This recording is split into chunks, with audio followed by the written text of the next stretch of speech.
Bueno, entonces reitero mi agradecimiento al maestro Daniel Alcántara, que es director del programa de estudios universitarios.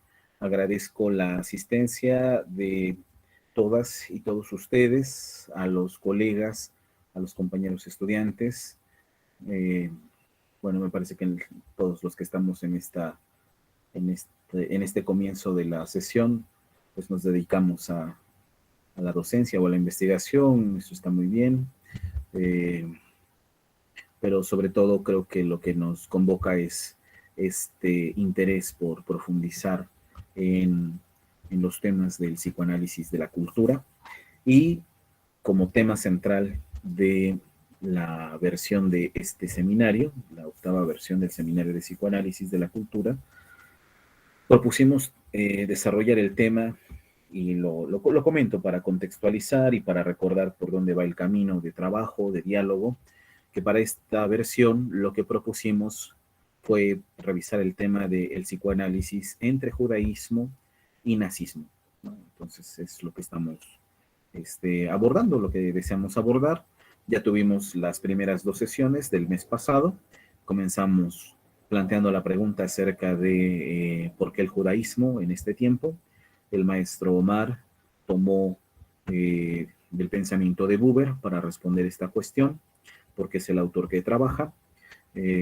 Y la sesión posterior comenté un poco, a pesar de que tuvimos ahí algunos problemas técnicos, ¿no?, con la sesión, comentaba yo un poco los antecedentes judíos de Freud y cómo eso, bueno, va a estar presente incluso en su última gran obra de El Moisés, ¿no? Bueno, para esta sesión ya nos introducimos a el caso particular, a la experiencia específica de Igor Caruso. Son dos sesiones con la misma dinámica que el mes pasado. El maestro Omar va a presentar el esquema del pensamiento del autor, especialmente en el texto de La separación de los amantes, que es la obra por la que se reconoce más la trayectoria de Igor Caruso. Y el día jueves están nuevamente invitados e invitadas. Continuaríamos con este texto que les he presentado ya al comienzo de, bueno, al ingresar a la sesión el día de hoy, el libro de Fernando González, Igor Caruso, Nazismo y Eutanasia, ¿no? Entonces, estas dos sesiones están centradas en la revisión de este interesante personaje de la historia del psicoanálisis, ¿no? Entonces, muy brevemente, solo quiero leerles un par de parrafitos para ya darle la palabra al maestro Omar, a modo de introducción, a modo también de pues, preparar el terreno para la discusión. Me doy cuenta que ayer lo comentábamos el maestro Omar y yo al discutir, al revisar el orden de estas dos sesiones, bueno, lo complejo que es abordar la cuestión del tema del nazismo, ¿no? Porque, bueno, filosóficamente hay un desarrollo crítico muy interesante sobre, pues, este hecho histórico, ¿no? Recordamos a varios autores, ¿no?, que han escrito al respecto, pero esta vez quisiéramos nosotros proponer una perspectiva tal vez no tan trabajada o que no se ha discutido tanto, que es pues esta cuestión de cómo el psicoanálisis encaró en su momento el nacionalsocialismo. También por todos es sabido que la obra de Freud fue pues vetada, ¿no?, del pensamiento nazi. Y bueno, más allá de eso, las hermanas de Freud murieron en los campos de concentración. Freud tiene que darse al exilio, ¿no? Entonces, bueno, son muchos aspectos que están acá presentes. Ya tan solo señalar, como lo hará Rudinesco, ¿no?, en su breve historia de los perversos, cuáles serían algunos aspectos psicoanalíticos a retomar de las prácticas nazis, pues igual es escalofriante, ¿no? Porque, bueno, siempre estamos acá nosotros, ayer lo decía el maestro Omar, muy puntualmente, buscando la manera de que la reflexión filosófica sea una afirmación de la vida, ¿no? O sea, yo creo que en eso hemos encontrado una afinidad de reflexión, a pesar de que en la discusión sobre lo que es el psicoanálisis, su papel ante la filosofía y sus aplicaciones, pues a veces nos haga debatir, ¿no?, en algunas cuestiones, pero sí estamos muy de acuerdo. Ojalá ustedes también se sumen a esta idea de que la reflexión filosófica es ante todo una defensa de la vida, ¿no? Y por eso es que cuesta mucho trabajo reflexionar de manera crítica, incluso solo el hecho de leer estos acontecimientos ominosos, pues sí realmente uno queda consternado, ¿no? Pero la cosa va más allá de sentir asombro y de sentir, no sé, escalofríos al leer estos pasajes, porque bueno, hay que hacer una lectura pues, muy seria, ¿no? También para llegar a la conclusión que esperamos nos pueda dar este seminario de reivindicar, por un lado, el papel del psicoanálisis para la comprensión de la cultura y por otro, bueno, mostrar que la filosofía no se ha olvidado de ese diálogo fundamental con la tradición judía, ¿no? Entonces, bueno, muy rápido, entonces ya les leo esto para darle la palabra al maestro Omar.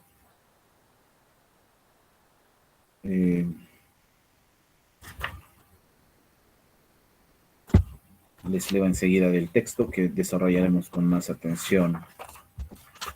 Bueno, tal vez igual solo unas partecitas, porque bueno, habría mucho que decir, porque lo que está en juego acá es cómo las sociedades psicoanalíticas internacionales, bueno, en Europa como en América, acallaron esta cuestión porque pues la consideraron, por supuesto, que muy delicada, ¿no? Que un psicoanalista participara del nacionalsocialismo. Solo para contextualizar un poco, en el texto de Fernando González, hasta el capítulo 4, es en donde va a dar un esbozo biográfico de Caruso, ¿no? Igor Alexander Caruso nació en Rusia el 4 de febrero de 1914, ¿no? El psicoanalista escribió una presentación genealógica de sus antepasados que le heredaron el título de conde, no exenta de ironía. Y luego viene una cita de cómo es que Caruso describe cómo fue que se hizo del título de conde. Esta presentación genealógica, no leo la cita, no paso muy rápido, esta presentación genealógica vulnera, sin eufemismos, la novela familiar sobre el origen de su título nobiliario y permite enfrentar a aquella que se inicia cuando Igor llega a Viena, después funda el Círculo Vienés de Psicología Profunda en 1947. Por lo pronto, nos habla de unos antepasados que juegan sus cartas según las circunstancias y los postores que se presentan. El relato de Caruso mantiene una distancia irónica y desencantada acerca de sus predecesores de la genealogía paterna. Más adelante, fíjense, dice acá, paradójicamente, porque ya en capítulos previos el autor ha dicho que lo extraño de este caso es que Caruso tenía bajo su responsabilidad dictaminar, ¿no?, la salud mental de niños, ¿no?, que al sentenciar que no eran sanos mentalmente, y estamos hablando de niños judíos, eran dirigidos directamente a las cámaras de gas, ¿no? Entonces, esa parte también del contacto de Caruso con la infancia es una cuestión que vuelve todavía mucho más complejo su caso, y por eso dice aquí el autor, paradójicamente, por lo que enfrentará pocos años después, Caruso hizo su tesis de doctorado en pedagogía acerca de la noción de la responsabilidad y de justicia inmanente en la infancia. Imagínense, ¿no? Ese fue su tema. Una cosa sin duda abyecta, ¿no?, un poco perversa ahí. Y ya solo leo este último párrafo. Fue en la universidad en donde conoció a la que fue su primera esposa, Irina, una rusa de Estonia. Se casaron en 1939, y se fueron a vivir a Estonia en ese año. Pero vino el pacto germano-ruso y entonces la pareja quedó en una situación complicada. Pronto fueron asediados por la policía estalinista y decidieron partir hacia Alemania. Desconozco las circunstancias de la fuga y por qué no regresaron. Tampoco queda claro cómo lograron quedarse en un campo de trabajo alemán, ¿no?, hasta fines de 1941, aunque Caruso ofrece ciertos elementos al respecto. En dicho campo nació su hija, al poco tiempo enfermó y murió. Y bueno, después viene una serie de relatos, les digo, que parece realmente escalofriante. Bueno, habría que profundizar, ¿no? Habrá que profundizar, pues esa es la intención, es parte de nuestro proyecto de investigación del maestro Mario un servidor. Acá, pues, pues intentamos que esto sea pues una introducción que con mucho gusto vamos a debatir y a discutir entre todas y todos, ¿no? Bueno, adelante, maestro Omar, le doy la palabra.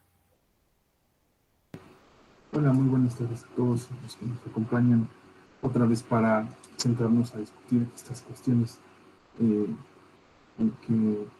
que giran bajo un interés y una problemática singular.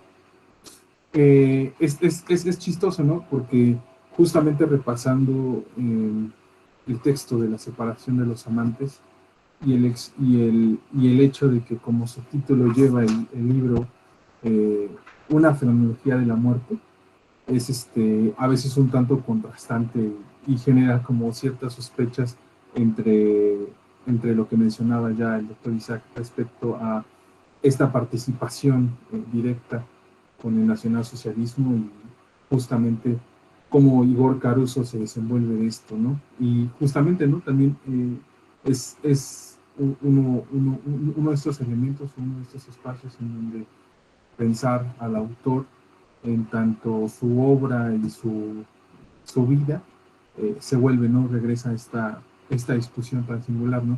Este texto, que es justamente el de separación de los amantes, justamente me fue regalado por la separación de unos amantes, ¿no? Tiene una historia bastante singular bajo mismo, bajo este mismo enmarque, ¿no?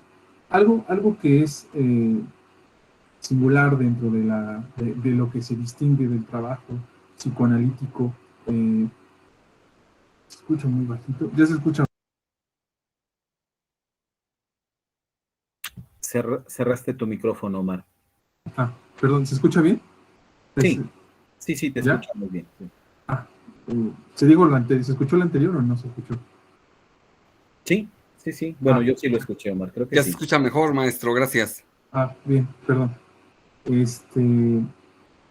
Justamente algo está, que atraviesa justamente este texto y que también se desenvuelve en marco a qué es la tendencia o cuál es la característica del psicoanálisis que tiene Igor Caruso, es que hay, y como ya lo mencionaba el maestro Isaac, con respecto a estos elementos en los cuales las fundaciones y centros psicoanalíticos que se iban forjando a lo largo de Europa, tenían como ciertas distinciones con respecto al uso y la mezcla con otro tipo de teorías.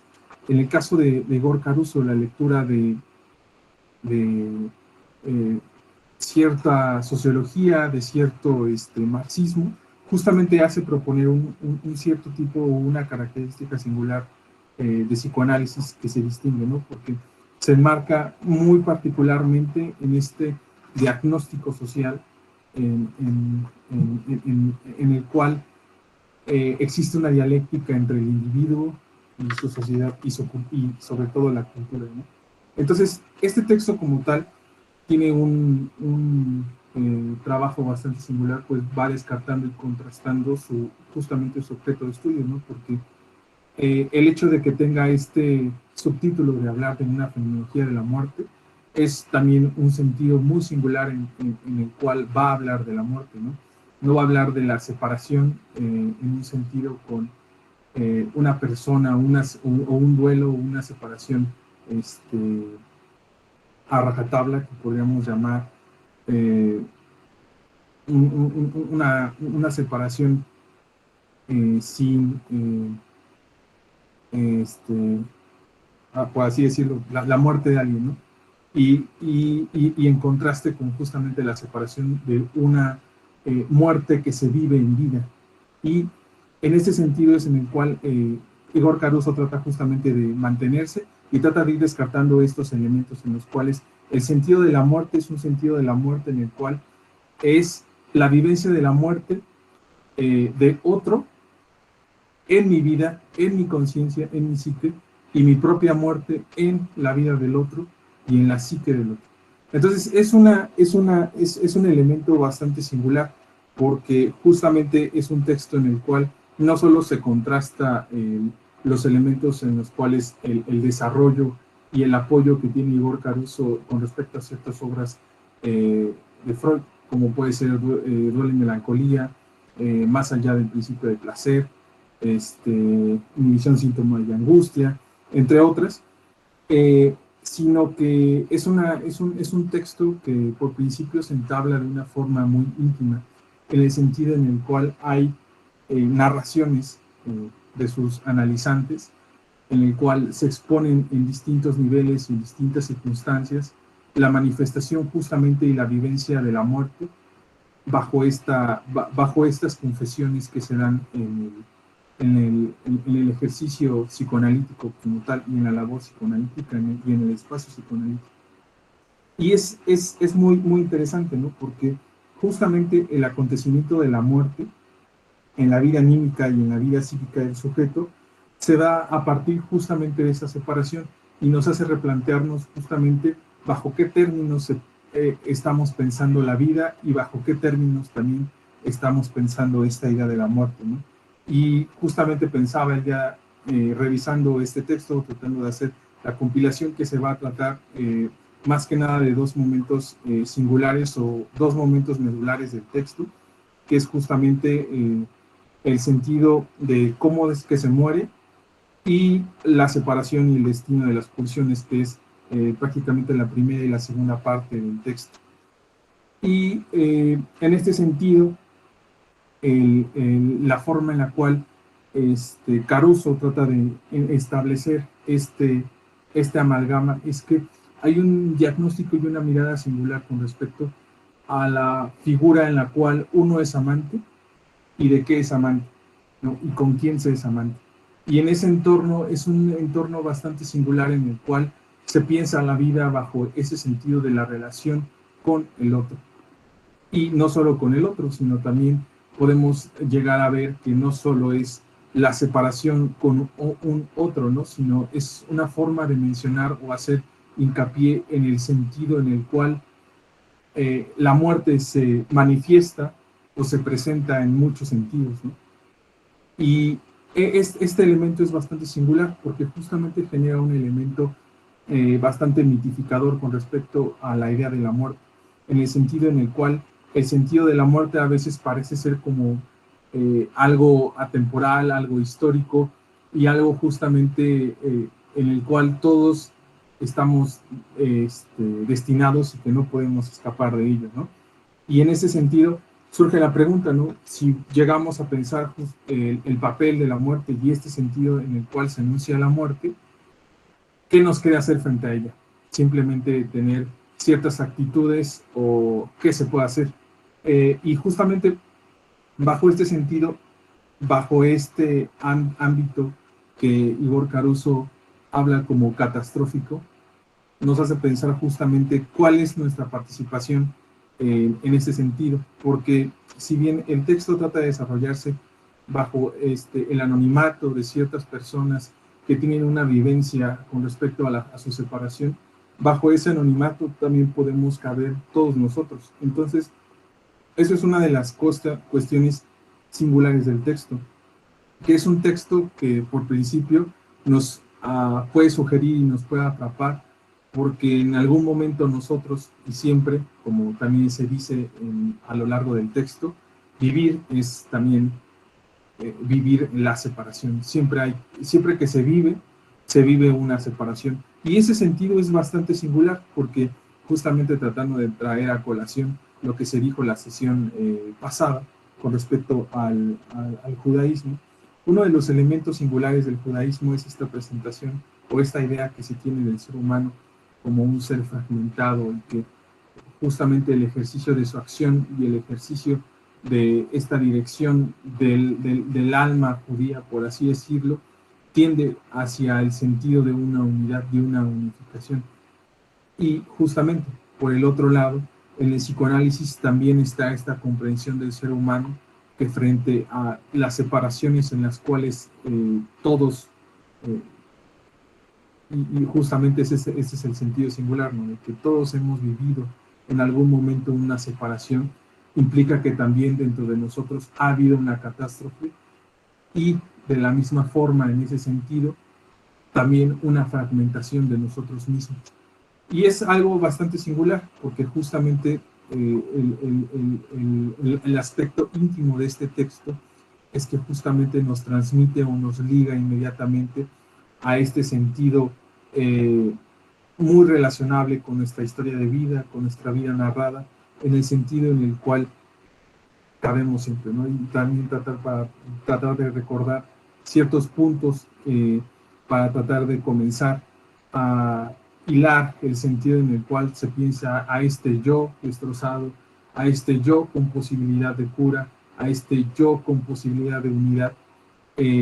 Pensar justamente, ¿no?, que los elementos en los cuales el psicoanálisis se mueve por principio es que justamente hay algo en el cual el ser humano se encuentra en un aspecto o en un acontecimiento, en una situación a lo largo de su vida y en particular en su vida narrada que resuena conflictivamente. Y este sentido en el cual la muerte siempre tiene este carácter bastante singular, ¿no? Y que también nos transmite a distintos polos y a distintos elementos en los cuales también nos hace agentes conscientes o inconscientemente de tanto de la muerte como de la intención de la muerte o del deseo de la muerte. En ese sentido, para tratar de ir entablando y uniendo los elementos medulares de la reflexión de Caruso frente a este acontecimiento singular, tenemos que pensar que justamente si bien la muerte es en cierto sentido el acontecimiento que interpela al acontecimiento de la vida, justamente está bajo ciertos términos, ¿no? En el sentido en el que es por principio agresiva, opresiva, y que justamente es algo a lo cual a veces no se le puede ni siquiera interpelar, y justamente ese es como el sentido bastante singular que se tiene con respecto a la forma en la cual nosotros nos comprendemos o cómo comprendemos este acontecimiento, que justamente nos puede hilar a un elemento bastante singular que está en Tótem y Tabú. Usualmente este texto de Freud, de Tótem y Tabú, tiene como cierta, existe como cierto prejuicio o ciertas conclusiones que se dan respecto a él, ¿no? Porque al final de cuentas, una de las características que engloba este texto, pues se engloba como la idea del parricidio, la idea del incesto, pero hay elementos, por ejemplo, en el segundo capítulo de Tótem y Tabú con respecto a la idea de lo muerto, en el cual, tanto a la muerte como a los muertos, el sentido de tabú que tiene esto. Y es algo bastante singular, ¿no? Porque Freud trata de esclarecer justamente cómo en el sentido ceremonial y ritualístico que tiene el acontecimiento de la muerte, tiene ciertos vestigios en los cuales parece ser que es un elemento incomprensible y que transgrede de una forma bastante singular, ¿no? Y Freud repasa ciertos elementos en los cuales personas que están en contacto con el ser que nos ha dejado, pues puede llegar justamente a pensar que el mero contacto nos hace estar contaminados, ¿no? Y que justamente hay que pasar por ciertos procesos de purificación y demás, ¿no? Hablando en ese sentido etnológico y o antropológico. Pero uno de los elementos singulares es justamente en el cual la ligadura afectiva que se tiene con este ser que nos deja en este sentido de esta muerte, deja cierta ambivalencia, y ese sentido ambivalente es en el cual la manifestación y el sentido conflictivo se anuda y anida y se acuña, ¿no? Porque justamente la experiencia como tal de la muerte nos introduce distintos elementos, una conciencia con respecto a lo que ocurre, pero también inconscientemente otros elementos que dejan a lo largo del duelo y de la formación del duelo distintos puntos que no se logran engranar, porque al ser justamente un acontecimiento de incomprensión, inconscientemente y simbólicamente no hay una forma de tratar, o hay un velo que lo cubre que no permite realmente comprender ciertas cosas. Y Freud trata de ir bajo ciertas ideas y bajo ciertas sospechas e intuiciones, la forma en la cual, el sentido en el cual, bueno, la forma en la cual quien padece un duelo, inconscientemente también sufre una insatisfacción de algo que ya no se puede decir, de algo que ya no se puede hacer, que ya no se puede constatar, ¿no? Entonces hay un reproche en ese sentido, y el problema está en que cómo se le puede decir a ese ser o a esa persona a la cual ya no se le puede reclamar, decir, invitar, convocar, nada, ¿no? Y que justamente la labor psicoanalítica tiene su singularidad frente a ese aspecto singular del duelo, pero que justamente se desenvuelve como un elemento enteramente conflictivo que puede tener su resolución,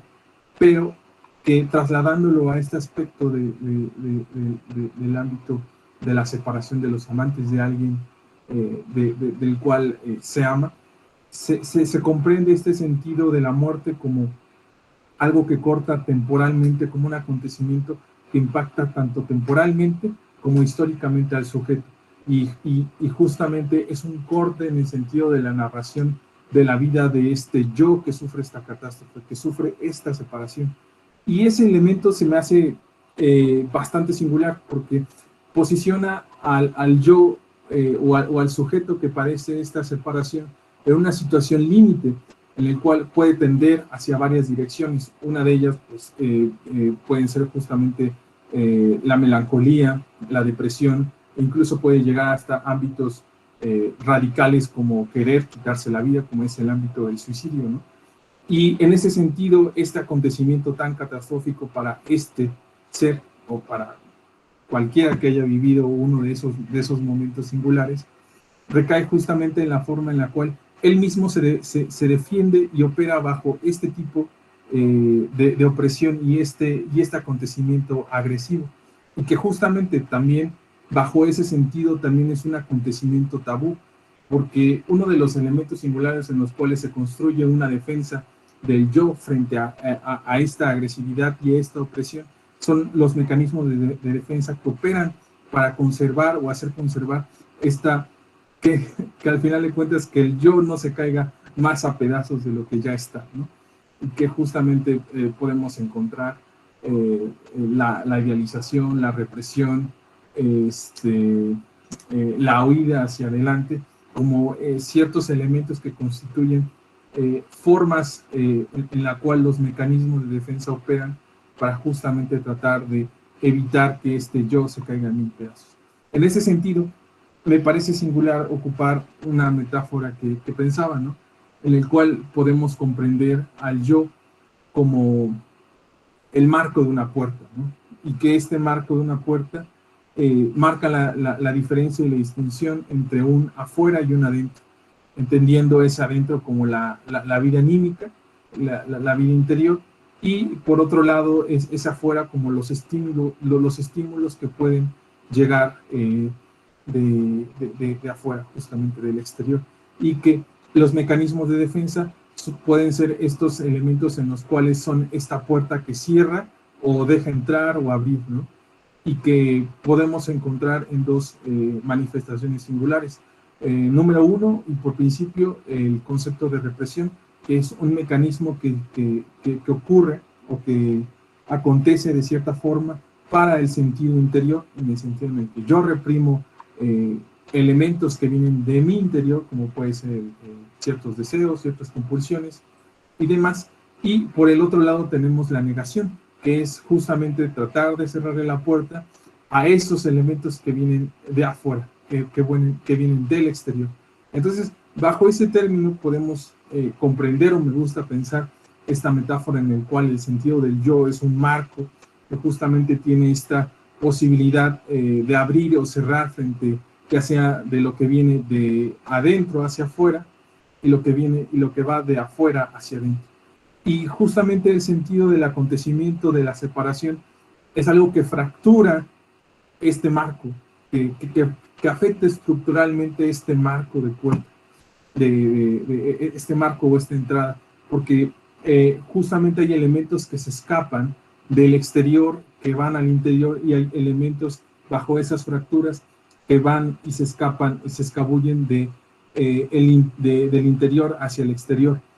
Y en ese sentido se vuelve un elemento muy caótico y conflictivo, ¿no? Como ya lo mencionábamos, en los cuales este sentido un tanto catastrófico que hay en este acontecimiento, pues lleva a hacer a las personas, o nos lleva a pasar por ciertos momentos bastante complejos y dolorosos. Y es que hay algo bastante singular, porque justamente la relación con el otro desde este punto en el cual el amor es esta unión que nos da cierto sentido de vivir una vida, de estar entregando una vida en este sentido, manifiesta ciertos elementos singulares en el cual, desde el punto de vista psicoanalítico, la relación con este objeto amado nos da identidad y constituye una identidad que amalgama esta relación que hay con el objeto amado, y que bajo esta interacción y esta relación nos constituye una identidad, porque justamente lo pensaba recordando una metáfora que describe el doctor Antonio Sillón en su texto sobre el colorido de la vida, en el cual describe bajo el tono de la fenomenología y bajo el engranaje fenomenológico,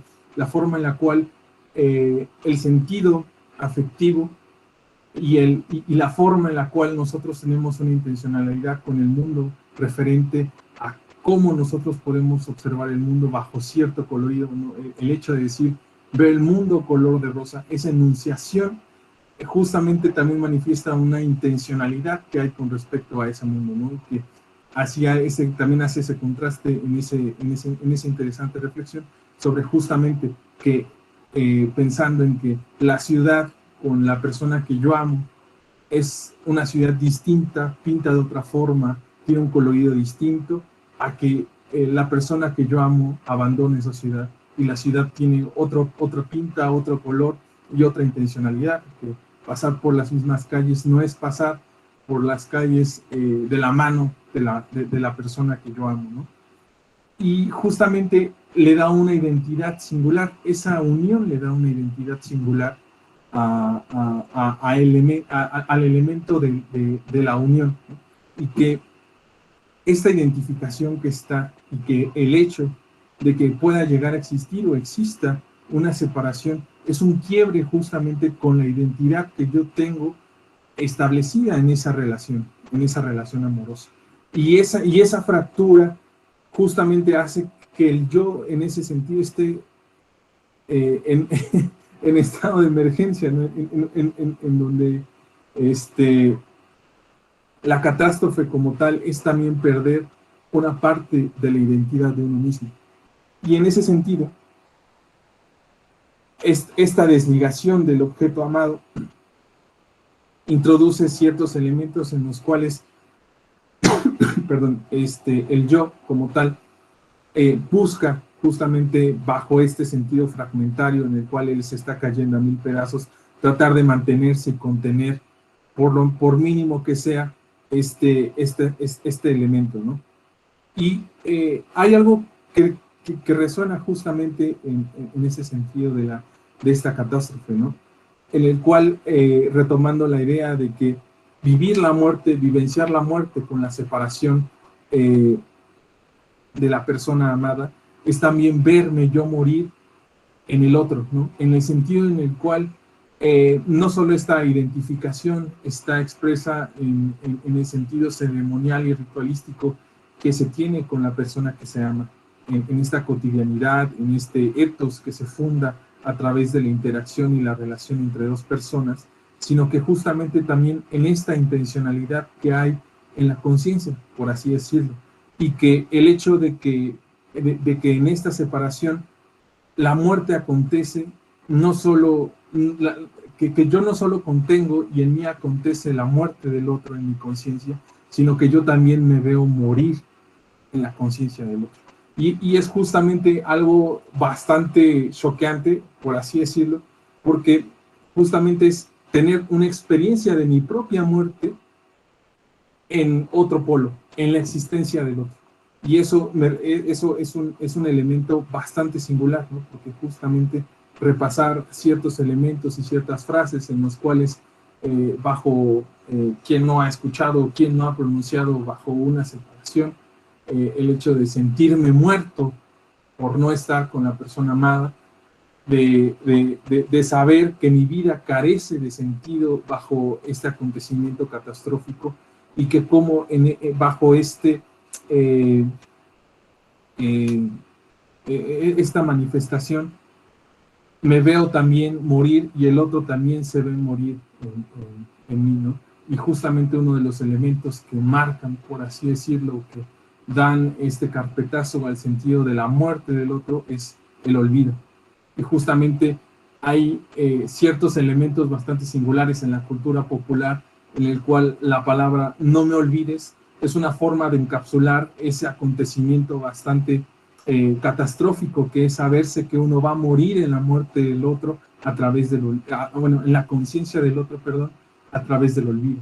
Y que justamente hay ciertos bosquejos tanto en la cultura como en nuestro propio lenguaje en el cual son una forma de hacer, de tratar de parar esta catástrofe, ¿no? Y que a lo largo del desarrollo de estos personajes anónimos de Caruso, también se manifiesta y se expresa y se pone patente el sentido en el cual a veces el desamor como tal o la vivencia de la separación tiene un cierto sentido romántico en el cual una forma y un mecanismo para tratar de contener esta catástrofe es justamente la idealización y romantización de este desamor en el cual el sentido de no olvidar al otro que se está muriendo en mi conciencia es tratar de encapsularlo bajo cierta idea y de parar y hacer un momento de cierta forma eterno y sublime de esta separación y esta pérdida. Y es algo bastante singular en el cual Caruso expresa en la voz y no solo eso, sino analiza y trata de ir desmenuzando a través de este sentido, ¿no? Y aquí viene algo bastante singular dentro del trabajo de Caruso, ¿no? Que es ir puntualizando los elementos en los cuales cómo morimos en este sentido o en esta separación o en esta relación con el otro.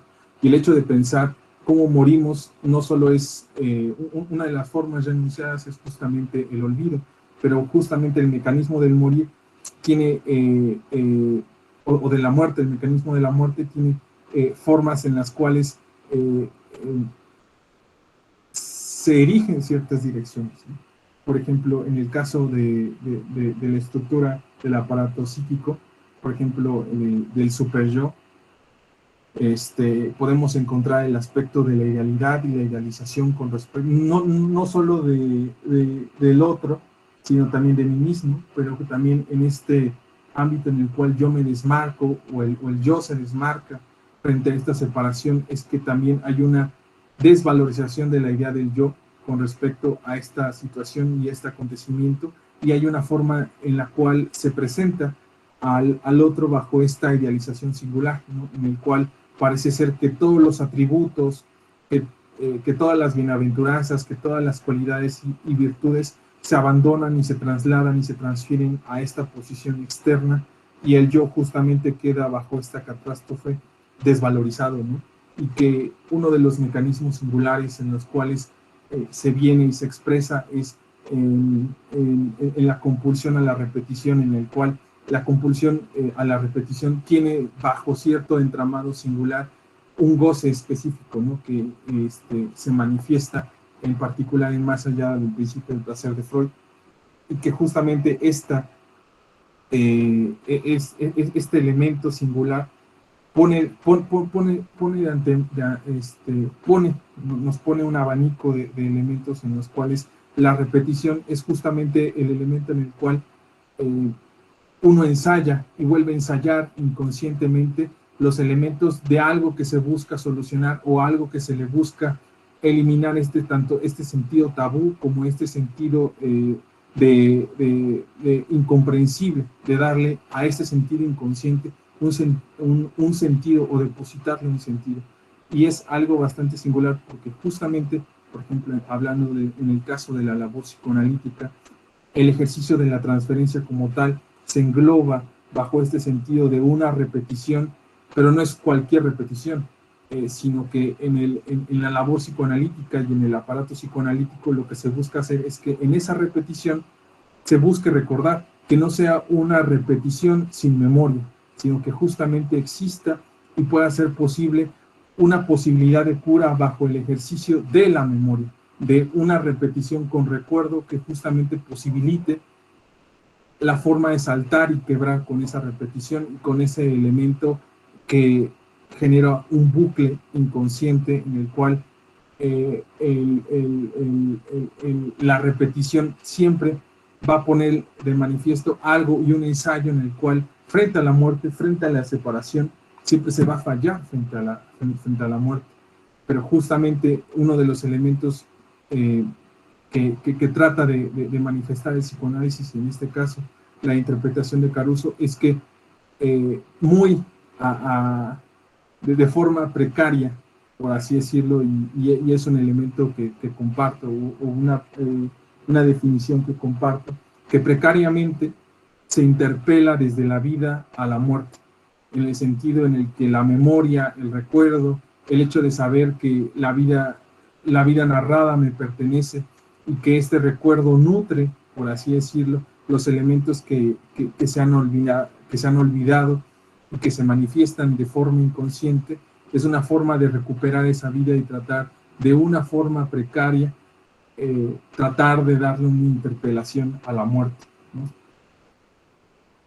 Y este sentido nos lleva justamente también a la forma en la cual el elemento singular, o bueno, el elemento que nos posiciona frente a la separación, y no solo es esta pérdida de identidad que yo sufro frente a la separación, sino también es la posesión de una conciencia singular y la forma en la cual la posesión de esta identidad me da una intencionalidad específica en la relación con el otro. Entonces, en una relación amorosa, siempre se tiene una posición, bueno, una posesión, mejor dicho, con respecto a el otro, ¿no? Es una posesión con respecto al objeto amado, ¿no? Y que esa posesión, por ende, me da una identidad que, que, que enmarca esta vida narrada. Por eso justamente hay un elemento en el cual la vida narrada como tal se establece bajo cierto tipo de etapas y bajo cierto tipo de elementos en los cuales se marca históricamente y narrativamente la posición agente que tenemos frente a esta situación amorosa y cómo nos desenvolvemos amorosamente. Uno de los elementos que también resaltan justamente también de esta singularidad es el papel agente que nosotros tenemos frente a la situación de la muerte, porque justamente podemos también tener deseos de muerte, deseos de la muerte de algo, deseos de la muerte del otro, no sea únicamente bajo el sentido de vivenciar la muerte del otro en nosotros mismos, sino que el sentido, bueno, hablando en forma pasiva, sino que nosotros también al momento de desearlos también somos partícipes de una especie de asesinato, ¿no? Y me recuerda mucho al poema de Destino de Rosario Castellanos, que justamente quisiera reparar, bueno, narrarlo o mencionarlo, porque me recordaba justamente en este sentido cómo nosotros también somos de alguna forma los perpetradores de esta muerte, los perpetradores de la muerte del otro, los perpetradores de mi propia muerte en la conciencia del otro, y que también el otro es este ser, este asesino en idea, en acto, en potencia, que también asesina esta posición vital que es vivir de cierta forma amorosamente, ¿no? Entonces, nomás déjenme, lo encuentro y ya se los comparto. Permítanme.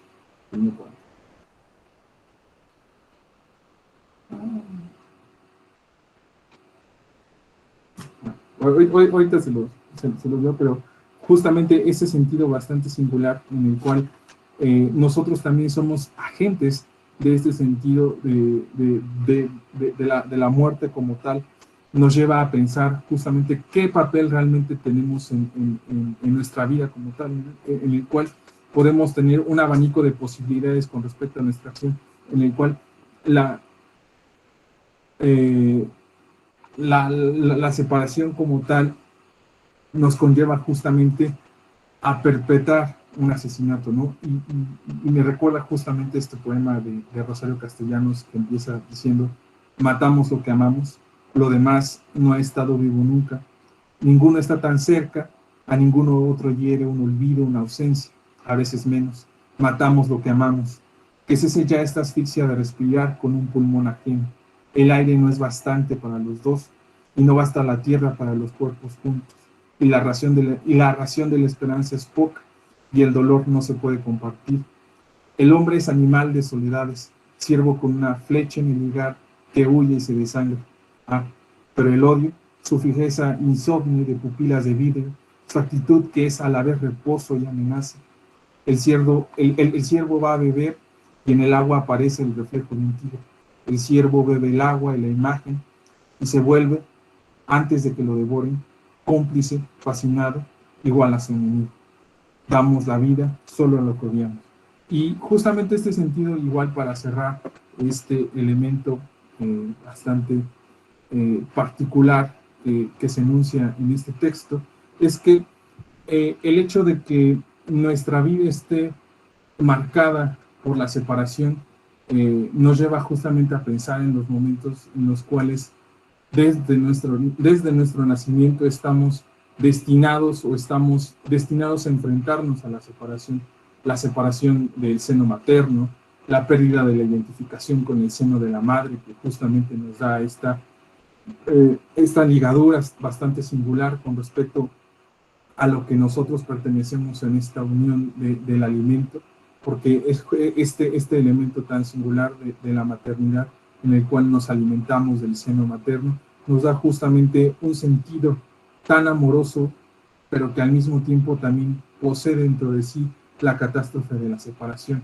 y que no solo es ese momento singular, y que no solo nuestra infancia está marcado por ese elemento constitutivo que es la separación, y que de alguna forma nos fragmenta en un sentido bastante singular, sino que nos hace pensar en que esta separación que nos fragmenta y que también justamente a lo largo de la construcción de esta vida narrada nos va dando este sentido de identidad y este amor que tenemos, este amor narcisista que podemos llegar a manifestar, y que justamente el narcisismo, que escuchaba una frase, ¿no? El amor le debe mucho al narcisismo, porque sin el narcisismo no hay justamente esta forma en la cual el yo como tal llega a darle esa apertura al otro, a compartir una vida, a narrarse en un acontecimiento tan singular como es el amor, pero que también el amor como tal, como un sentido vital, está preñado al mismo tiempo de ese sentido mortífero, y que no es el sentido de este texto llegar a pensar que es siempre la vida algo catastrófico, sino todo lo contrario. Nos hace llegar a pensar elementos singulares de que el amor, como nuestra propia existencia, como ese acontecimiento de marcar esa separación ya primigenia, ya originaria, nos muestra que somos contingentes frente a la vida, y que justamente el amor es ese elemento contingente. Pero por decir que sea contingente no implica que no se pueda sostener, sino todo lo contrario, que es el sentido de este texto, y que me parece uno de los elementos más rescatables, es que si se puede justamente llegar a tener la conciencia de que el amor no es este elemento absoluto, ni yo como objeto amado, ni el otro como objeto amado es este elemento absoluto, sino que justamente el hecho de ya haber pasado por separaciones en nuestra historia de vida nos hace manifestar que el amor, al ser un elemento contingente, se puede sostener, se puede luchar por él, se puede apelar y puede ser esta conciencia de la contingencia un apelativo y una resistencia frente a la muerte. Y con eso quiero terminar.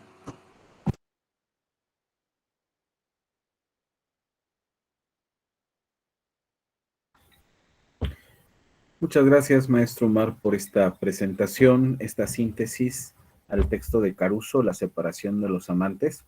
Yo creo que una conclusión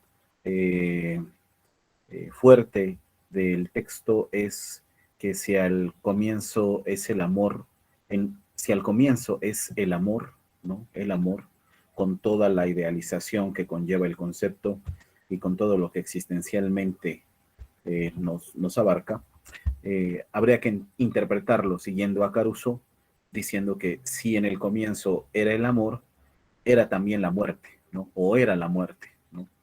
Y sí, bueno, esto es como encontrar una salida o una extensión un poco más existencial, porque bueno, Caruso hace una cuestión ahí fenomenológica, ¿no? Retoma sus casos clínicos, los va desmenuzando de una manera muy interesante, no se aparta de los principios de la metapsicología de Freud, y sin embargo creo que hay como una extensión, ¿no? Que vale la pena retomar en Caruso, a la concepción del tánatos freudiano, ¿no? Del tánatos freudiano, donde solo hay destrucción, y acá hay como, bueno, todo lo que ya dijo el maestro Omar, reparación, identidad, identificación, duelo, ¿no?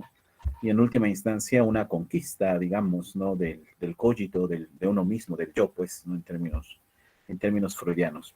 El cual solo implica, bueno, el cual solo puede darse ahí en contacto con la otra parte de la obra de Caruso que está dedicada a los aspectos sociales del psicoanálisis, ¿no? Yo creo que, bueno, era muy erudito, se le recuerda a Caruso como pues un gran pensador, ¿no? Dentro de la historia del psicoanálisis, hasta que recientemente, muy recientemente, les digo 2015, se ventila toda esta otra parte de la vida de Caruso como partícipe del nacionalsocialismo, ¿no? Es una cosa extraña, realmente extraña, porque se había incluso hasta sobreestimado de alguna manera la obra de Caruso. No digo que porque no valiera la pena, ya justo es lo que acabo yo de afirmar, ¿no? Sacándolo de las conclusiones, sacándolo como una conclusión de lo que expuso el maestro Omar, ¿no? Sí, es un escritor muy agudo, ¿no? Si revisamos ahí como en su biografía, habrá los que sostengan, y la biografía informal, ¿no? La biografía que idealiza el personaje. Porque, bueno, les digo, Caruso recorre casi que todo el mundo ahí fundando círculos de psicoanálisis, entonces, pues todo el mundo lo tiene así como que, wow, ¿no? Qué gran labor de difusión del psicoanálisis llevó a cabo Caruso, y aparte tenía tiempo para escribir de una manera muy cuidadosa, ¿no? Muy, muy respetable. Y sin embargo, hay una etapa de su vida problemática para nosotros, ¿no? Que provocó, pues, un tipo de silencio en la comunidad psicoanalítica, porque, pues, ¿cómo era posible que este escritor, psicoanalista itinerante, ¿no? Que había ido a Rusia, fue a Europa, América, ¿no? Fundando círculos psicoanalíticos, pues fuera también un nazi, ¿no? Entonces, así como que empezaron a cambiar los nombres de los círculos, ¿no? Ya como que se reservaba un poquito más decir que Caruso había ido a fundar tal o cual comunidad psicoanalítica, pero también hay otra parte, ¿no? Donde están los historiadores y los psicoanalistas exhumando esta historia, ¿no? Y que desde el 2015 ha dado mucho que pensar de Caruso, ¿no? Entonces, bueno, sí, muy de acuerdo con lo que ha expuesto el maestro Omar. Tenemos tiempo para preguntas y comentarios de parte de todos y todas ustedes, entonces con todo gusto, con toda confianza, ya sea que abran el micrófono o que deseen anotar su comentario en el chat, adelante, ¿no? Adelante, Luis. Muchas gracias, maestro Luis. Lo escuchamos. No, al contrario. Luis para los amigos, profesor. Usted no se preocupe. Gracias, Luis. Bueno, para empezar, me encantó la exposición de Omar, fue muy clara y el tema realmente es fascinante, es una cuestión existencial que definitivamente nos trastoca a todos. Tengo que confesar que desconocía esta vinculación entre Caruso y el nazismo y sin embargo me viene a interpelar porque me parece que usualmente la asociación con respecto al nazismo es justamente la de una conciencia, digámoslo así, fanatizada, una conciencia fetichizada, inclusive por la idea de perfección que me parece que se refleja en las prácticas eugenéticas, ¿no? Es decir, hay una práctica básicamente antipsicoanalítica, sobre todo con respecto a lo que menciona y recupera el propio Caruso al respecto del amor, ¿no? Es decir, el psicoanálisis que, por ejemplo, con Lacan, con el propio Freud, ya nos habla de la incompletud inherente al ser humano, de todo este ámbito que está más allá del dominio del yo consciente, y parece ser que su contracara, su contrapartida, es el dominio absoluto y tácito que se quiere imponer de parte del nazismo, no solamente a un sujeto, sino a una sociedad entera. Entonces, pues más bien me gustaría que tanto Omar o si gustara ser el profesor, dado que yo desconozco cuál fue ese vínculo entre Caruso y el nazismo, pues ahondaran justamente en esta otra cara de la moneda, en el psicoanálisis como una herramienta profundamente crítica contra los ideales de una especie de perfección metafísica que se pueden desprender del nazismo, porque eso me hace mucho más problemático que se vincule no solamente Caruso, sino cualquier psicoanalista hecho y derecho, si es que eso existe, con este tipo de proyectos sociales, ¿no? Ese sería mi comentario y mi pregunta. Muchas gracias, Luis. Omar, ¿quisieras responder ya o escuchamos otra participación? Sí, otra. También, dado el caso en el que usted, bueno, sobre esa cuestión también es bastante singular, pero sí escuchamos otra.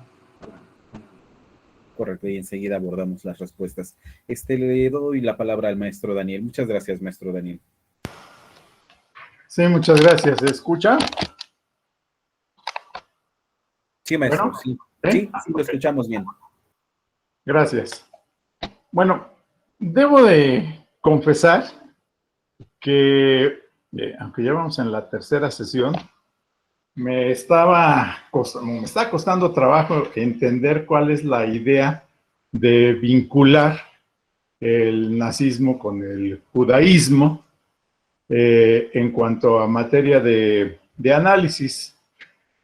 Fundamentalmente porque el nazismo es un fenómeno político-social que tiene múltiples vertientes en cuanto a sus implicaciones populistas, en cuanto al régimen de control autoritario e imperialista.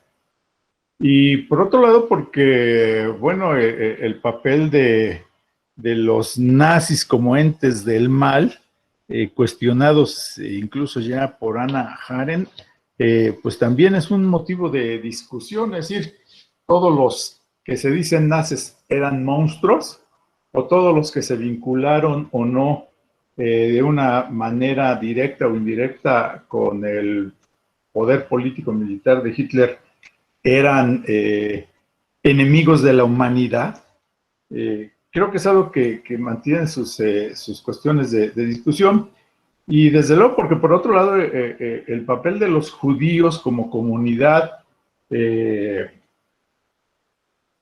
grupal, social, al interior de distintas sociedades, no solamente la sociedad nazi, ha estado presente por su carácter evidentemente religioso y porque de una u otra manera se les ha vinculado permanentemente al ejercicio de la usura como una práctica para facilitar la comercialización de los bienes y servicios y como un método de enriquecimiento desde el punto de vista más improductivo, es decir, la usura como antecedente de hoy la acumulación capital vía lo financiero. Entonces, como digo, no acabo de captar cuál es la intencionalidad de confrontar, es decir, por qué decir entre uno y otra fenómenos, aunque a lo mejor había que releer el texto justamente de Marx sobre la cuestión judía, donde ubica el problema efectivamente de la discusión de los judíos en cuanto a la reclamación de sus derechos políticos, pero al mismo tiempo manteniendo dentro del Estado alemán sus derechos religiosos, sus creencias religiosas. Es decir, es un problema que creo yo en otros ambientes se reproduce, en donde las sociedades se construyen a partir de principios religiosos. Es decir, ahora que estamos hablando de la independencia, cuando se habló y se dijo vamos a ser independientes, pero la religión católica, pues ya ahí de entrada a los grupos sociales que no eran católicos, pues se encontraban en un estado de marginación o indefensión frente a la religión predominante. Y eso pasaría, digamos, ahora también que está de moda lo de los talibanes en su regreso allá en Afganistán. Bueno, el otro aspecto que quisiera yo comentar es el caso particular de este psicoanalista, del cual también, como ya se comentó por parte de Luis, pues yo igual no tenía conocimiento de él, pero haciendo una rápida revisión biográfica, sí me asalta la preocupación por los términos en que lo plantea Isaac. Es decir, un psicoanalista prestigiado, pero tiene un pecado original. Fue nazi. Y entonces me surge la pregunta, ¿fue nazi? Es decir, militante e ideólogo del nazismo, ¿o fue un alemán que trabajó en un hospital en la Alemania nazi y que desarrollaba determinadas funciones de elaboración de diagnósticos médicos para niños? Porque las caracterizaciones generalizantes son muy destructivas y te impiden, digamos, el análisis detallado de los casos. Me recuerda en los tiempos de la Universidad Democrática, Crítica y Popular algo que a la fecha se dice: la universidad comunista, ¿no? A los que somos de aquella época y que nos reconocen todavía como militantes, yo sí lo soy y lo reconozco y lo sostengo, milité en el Partido Comunista y me sigo considerando militante de una lucha por una transformación socialista del mundo. Pero dicen, es que era la universidad comunista y todos eran comunistas. Bueno, pues la verdad es que no. Los comunistas eran pocos. Sí, llegaron a haber 2 rectores que fueron militantes del Partido Comunista. Bueno, 3, si consideramos a Malpica, aunque habría que decir que él en realidad ya era de otra vertiente política derivada del Partido Comunista. Pero, como suele suceder en estos casos, a mí me tocó vivir que mucha gente se asociaba al partido sin haber leído jamás a Marx o a Engels, o a Lenin o a Mao, sino porque era la vía de entrada para conseguir chamba. Eso lo sé. Lo mismo que en el PRI, en su momento. No todos los que entraban a trabajar eran priistas. Algunos sí, militantes o ideólogos. Y después, claro, como dicen algunos, tantos años de permanencia en el poder, pues finalmente ya, ahora dicen todos llevamos un priista dentro. A lo mejor los jóvenes ya no tanto, pero digamos de 40 para arriba, yo creo que vivieron de alguna manera esa cultura de ver los mecanismos de ascenso. Bueno, tanto que ahora se dice que Morena, pues es el nuevo PRI, ¿no? Las mismas prácticas, los mismos métodos, han cambiado los liderazgos. Hay desde luego combate a la corrupción, no vamos a entrar aquí a esa discusión ahorita, pero sí lo apunto por esa característica que sí me causa un poco de ruido. E insisto que no conozco su biografía, pero ha habido otros que de repente así se les descalifica, ¿no? Porque lo mismo pasa en el caso de filósofos, a lo mejor no tan renombrados, pero sí franceses, ¿no? Ah, es muy brillante, pero fue militante del Partido Comunista Francés. Ah, y ya con eso se le descalifica. Ah, pero fue militante de la Academia de Ciencias, es buen economista o filósofo. Por ejemplo, en economía se dice, para comprender el pensamiento de Marx, nada como leer el Manual de Economía Política de la Academia de Ciencias de la URSS. Pero en algunos lados decían, pero es la Academia de Ciencias de la URSS. No, es la visión estalinista. Por lo tanto, no hay que leer. Y entonces hay una exclusión. Si esta persona, que insisto, no conozco en cuanto a su obra, hizo tantos círculos de estudio, si realmente contribuyó, sus aportaciones son buenas para el socialismo, yo me pregunto, ¿cuál es la importancia de juzgarlo porque haya trabajado en el régimen nazi? Hay también problemas históricos, hay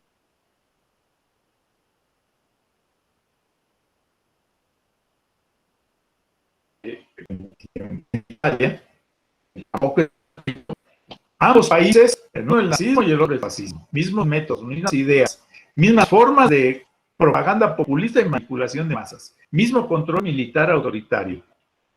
Los grupos de jóvenes militantes guerrilleros de los 60, 70, 80, en algunos casos llegaron casi hasta el 2000, las últimas brigadas rojas allá en Alemania,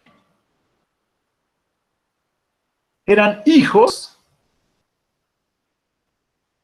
decían padres nazis. O sea, pero decían de padres nazis porque habían vivido en la Alemania nazi durante la guerra. Entonces yo me pregunto si esta situación de, mi padre es nazi, no influye para que los hijos de repente digan, pues ahora vamos a irnos a la guerra armada, ¿no? Pero finalmente también es una consecuencia, ¿no? O sea, están formados en la misma idea de la lógica militar, no en el activismo político electoral democrático, sino en la lógica de la actividad militar. Entonces, esto es una discusión que creo que había que valorar hasta qué punto, es decir, creo que valdría la pena, como ya se mencionó, que tanto Isaac como Omar nos pudieran contextualizar un poco más sobre la vida de este personaje, y yo sí diría, habría no que pensar tanto en las descalificaciones a priori por tal o cual postura política, porque no dicen los católicos o los cristianos, el que esté libre de culpa que tire la piedra. Había que ver quiénes de los que estuvieron en la época soviética fueron estalinistas, ¿no? Uno podría pensar que el actual presidente ruso, ¿no?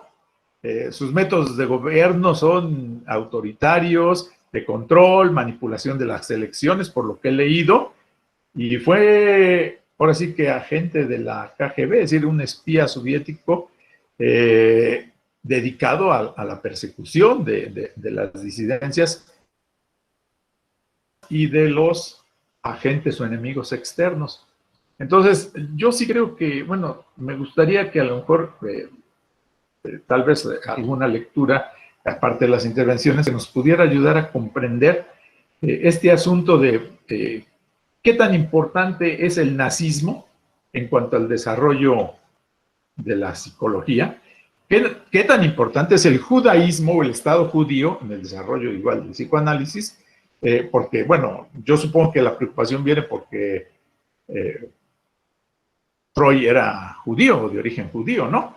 Pero esto realmente, esta formación inicial marca sus aportaciones, o eso es independientemente de sus trayectorias personales y de sus vivencias de vida.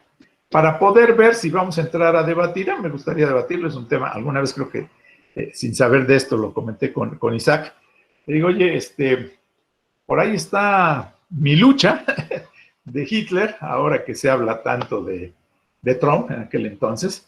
Digo, a lo mejor sí sería interesante leerlo para ver qué decía, porque básicamente hasta donde yo recuerdo, lo leí también allá en mis años muy jóvenes, pero lo que reivindicaba era la superioridad de la raza aria, blanca.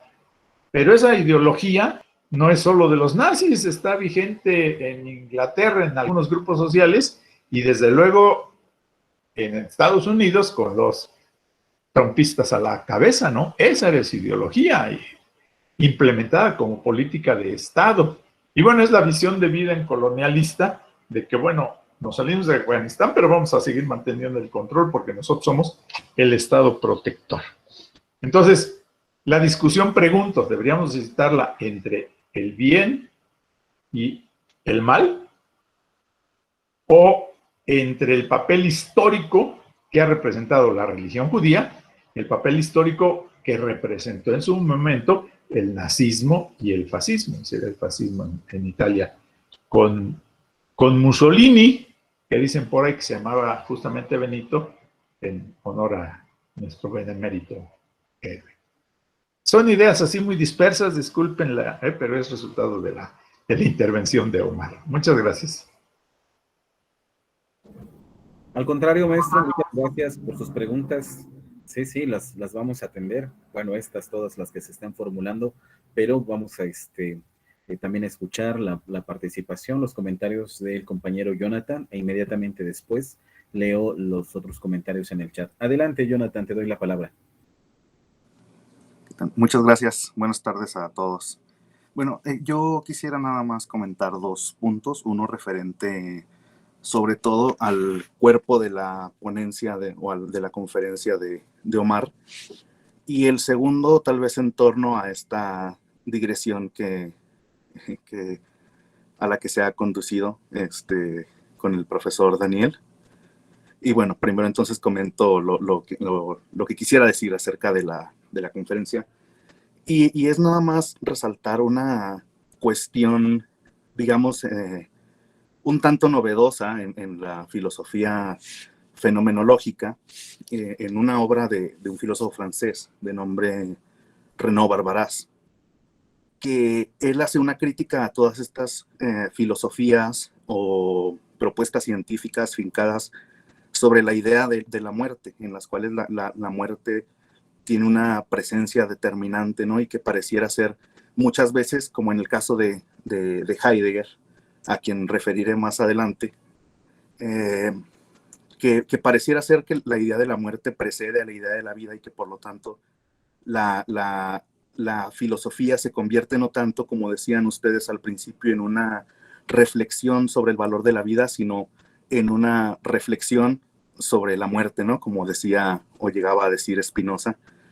Y lo que dice Renaud Barbaras es que tal vez valdría la pena practicar una especie de epogé de la muerte, epogé en el sentido fenomenológico de la abstención predicativa o judicativa, y entonces filosofar o hacer una filosofía afincada propiamente en la vida sin tener en cuenta la muerte, lo cual parece ser muy, muy curioso, ¿no? Y esto lo retoma de Hans Jonas, otro tal vez fenomenólogo, que en los 60s publicó un libro que se llamó el principio de la vida, el fenómeno de la vida, perdón, donde introduce un concepto muy interesante, que es el de la ontología de la muerte, ¿no?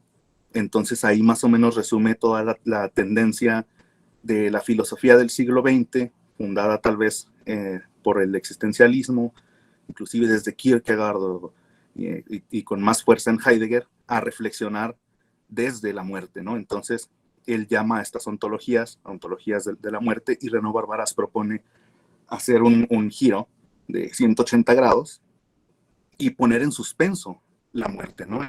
No plantearnos en principio que vamos a morir, lo cual seguramente haría rabiar a Heidegger.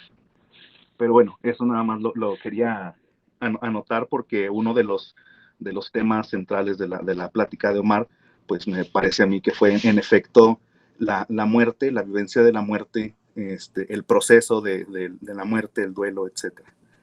Y respecto a lo que decía el profesor Daniel, me resulta a mí muy, muy interesante, en efecto, que sí de pronto podemos llegar a prejuzgar a los pensadores desde sus fallos como personas, de sus fallos como metiéndose en cuestiones ideológicas que tal vez de pronto ya hacen ruido, ¿no? Y en el caso de Heidegger, decía hace ratito que lo iba a retomar y era justamente para esto.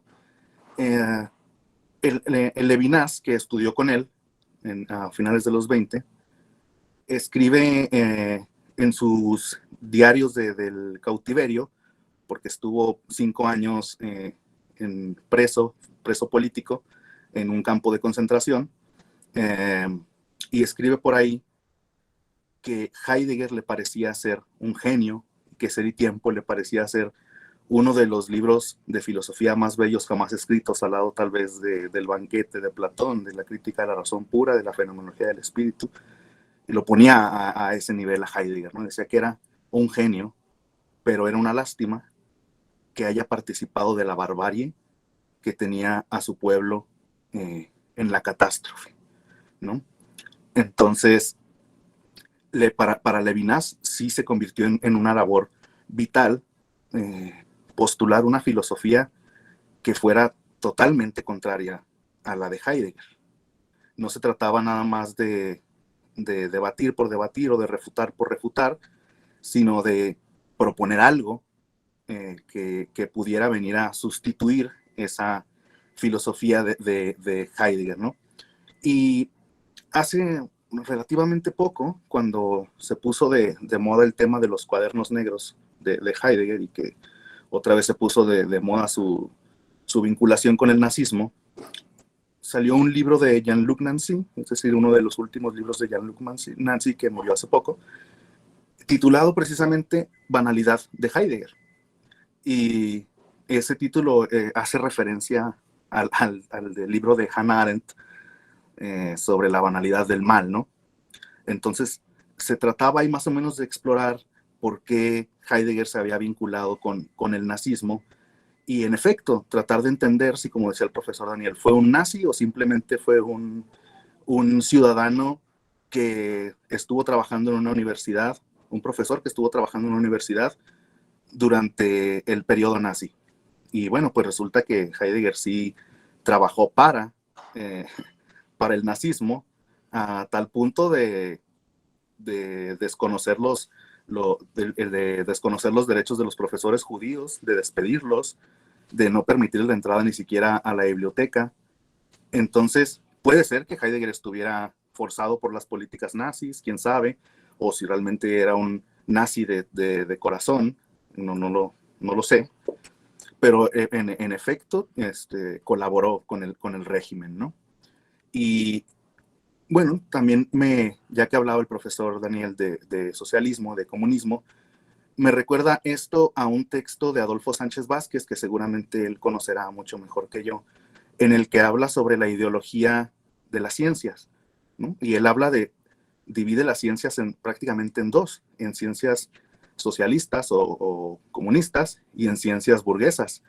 Y dice que las ciencias burguesas son dañinas y que justamente la ideología del científico e inclusive la ideología del filósofo viene a manifestarse en su manera de hacer ciencia y en su manera de hacer filosofía, porque la ideología implica ya un compromiso, digámoslo así, una religación con la realidad, y siempre se va a reflexionar desde esa ideología, ¿no? Entonces, en el caso de este señor Caruso o de Heidegger, tal vez sí vale mucho la pena, no tanto prejuzgarnos y descalificar de bote pronto, pero en estos casos en los cuales se participó, y yo estoy de acuerdo con Levinas, en los que se participó con la barbarie, fuera como fuera, porque había maneras de no hacerlo,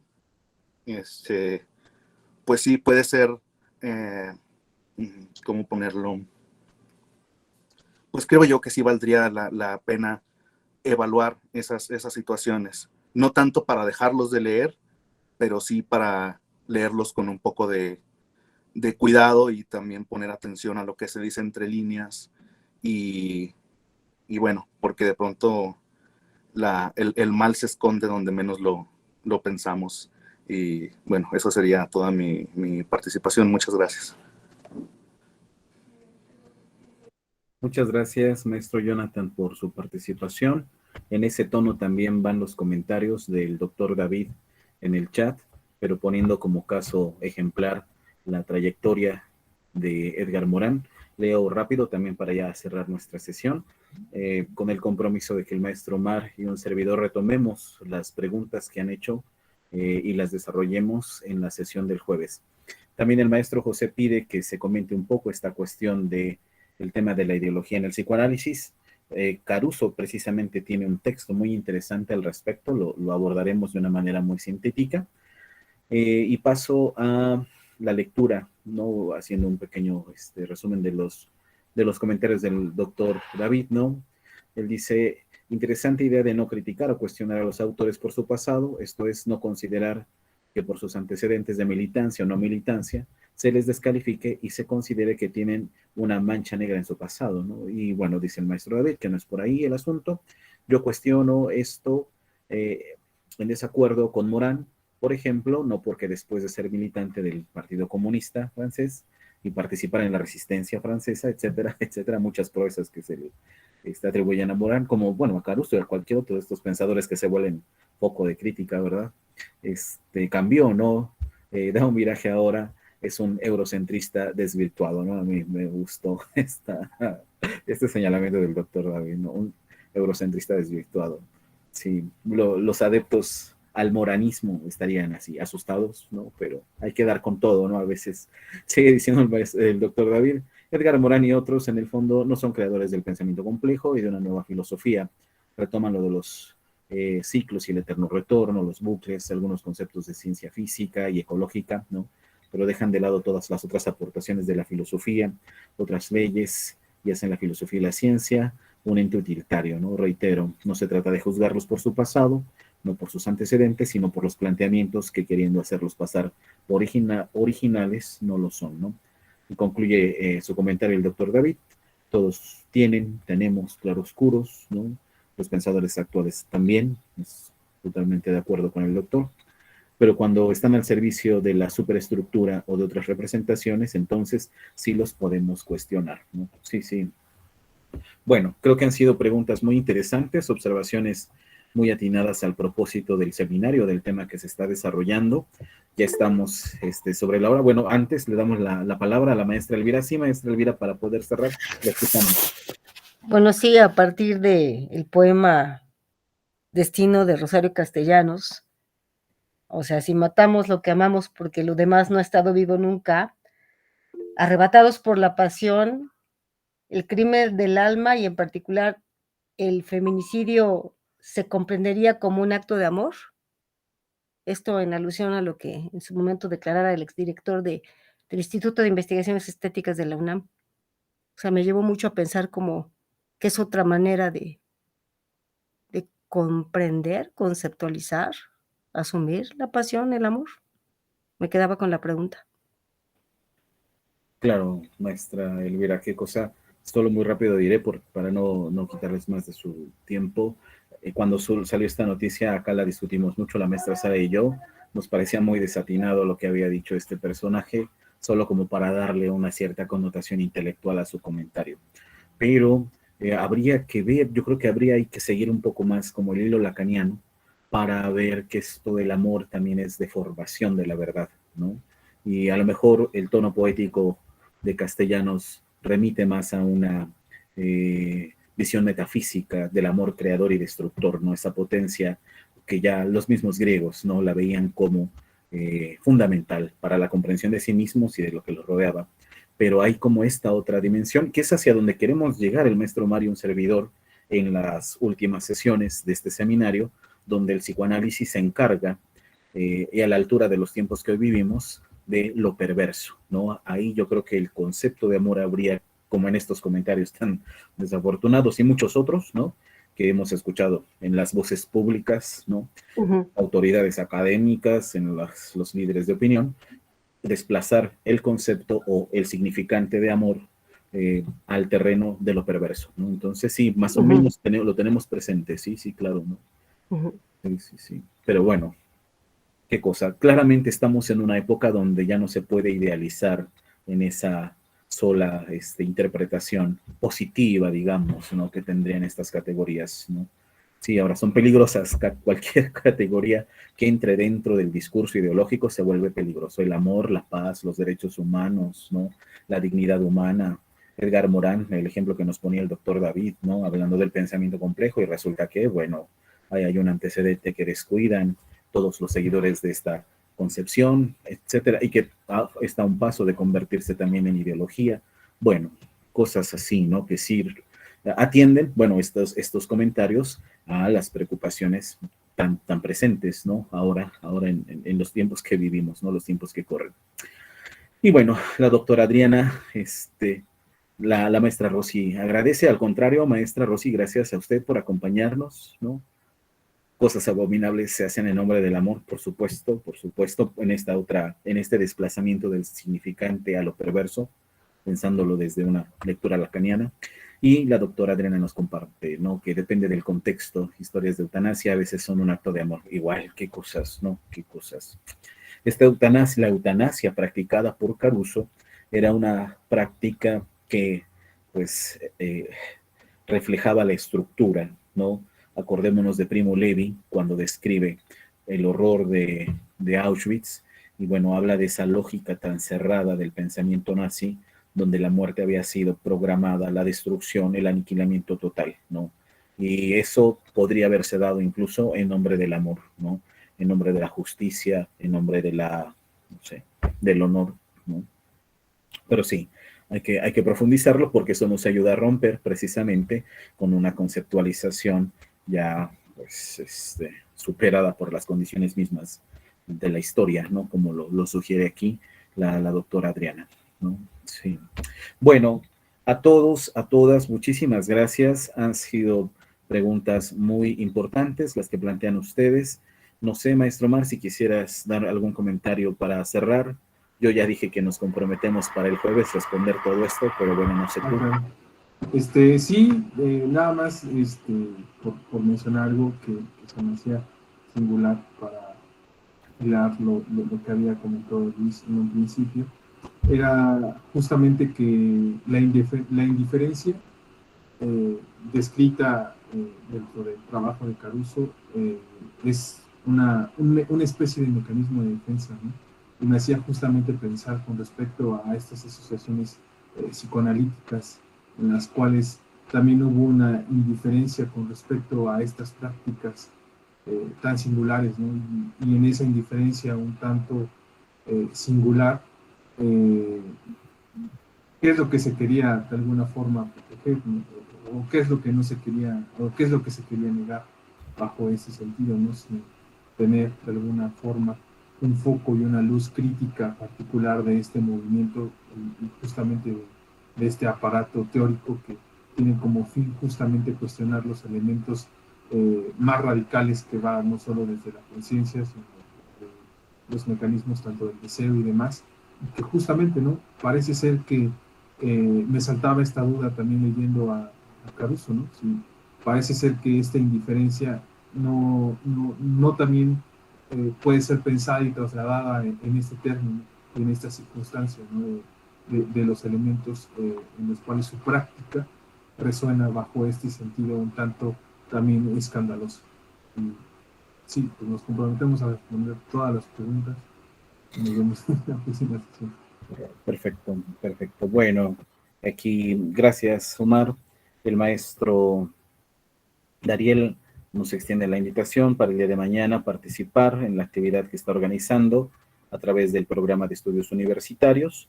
No sé, maestro, si quisiera hacer el anuncio acá a todos los asistentes. ¿Le escuchamos, maestro? O bien indicar acá si lo podemos consultar en algún portal digital. Perdón, es sobre la de mañana. Así es, maestro, así es. Sí, el mensaje que te acabo de mandar. No, es que el día de mañana con el maestro Francisco Echeverría, Adán García y el maestro Juan Carlos, vamos a tener una reunión, pero es presencial, en la 5 Sur 506, si mal no recuerdo bien en la imagen.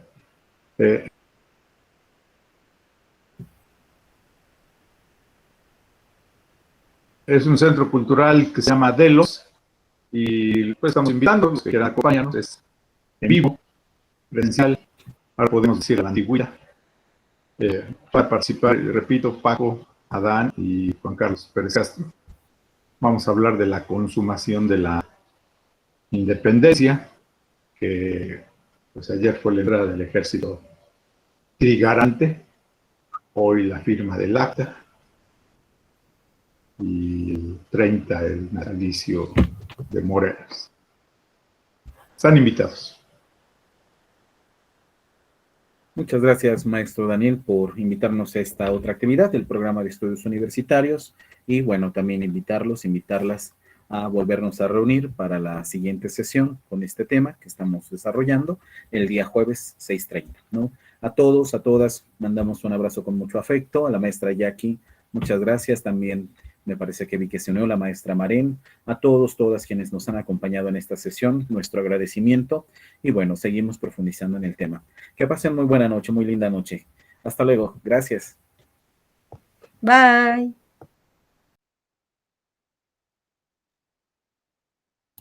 Gracias.